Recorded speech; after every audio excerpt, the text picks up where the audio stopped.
আসসালামু আলাইকুম ভিউয়ার্স, আজকে আমি তৈরি করে দেখাচ্ছি বড়ই আচার। আশা করছি আপনাদের খুব ভালো লাগবে। আর আমার ভিডিওটি ভালো লাগলে সাবস্ক্রাইব করে পাশে থাকবেন।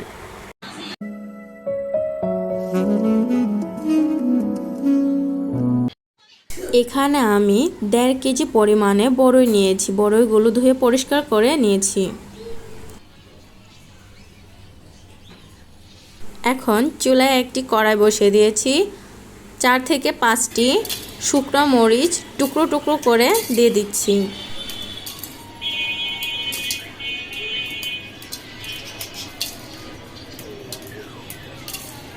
এখন দিয়ে দিচ্ছি পরিমাণ মতো সরিষা তেল। তেলটি হালকা গরম হয়ে আসলে দিয়ে দিচ্ছি 1 চামচ আদা বাটা, 1 চামচ রসুন বাটা। আদা রসুনগুলো একটু নেড়েচেড়ে মিশিয়ে নিচ্ছি।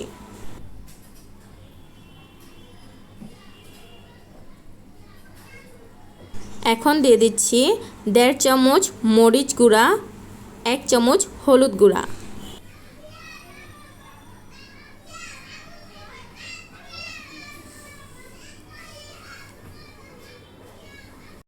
এখন 2টি তেজপাতা টুকরো করে দিয়ে দিচ্ছি। এখন দিচ্ছি 3টি এলাচ, 3-4টি দারচিনি। এখন সবগুলো উপকরণ তেলের সঙ্গে একটু মিশিয়ে নিচ্ছি। সবগুলো উপকরণ মেশানো হয়ে গেলে দিয়ে দিচ্ছি সরিষা পেস্ট। আবারও সবগুলো উপকরণ নেড়েচেড়ে খুব ভালোভাবে মিশিয়ে নিচ্ছি। দিচ্ছি স্বাদ মতো লবণ। এই পর্যায়ে দিয়ে দিচ্ছি ধুয়ে পরিষ্কার করে রাখা সে বড়ইগুলো। সবগুলো উপকরণ খুব ভালোভাবে নেড়েচেড়ে মিশিয়ে নিচ্ছি।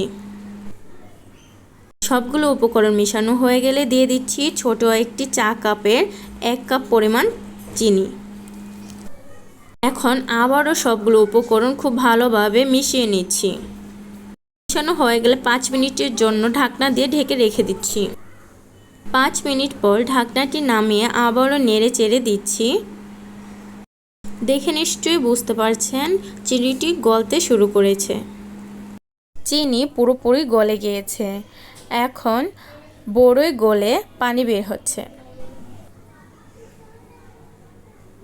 সবগুলো বড়ই গলে গিয়ে ঠিক এরকম হবে দেখতে। এই পর্যায়ে একটু পর পর নেড়ে দিতে হবে বড়ইগুলোকে। 2 মিনিটের জন্য ঢাকনা দিয়ে ঢেকে দিচ্ছি।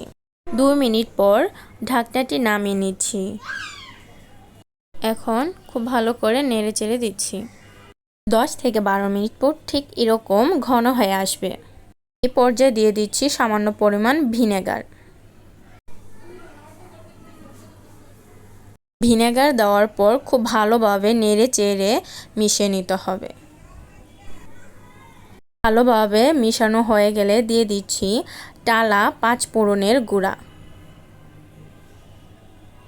এখন আবারও খুব ভালো করে সবগুলো উপকরণ মিশিয়ে নিচ্ছি।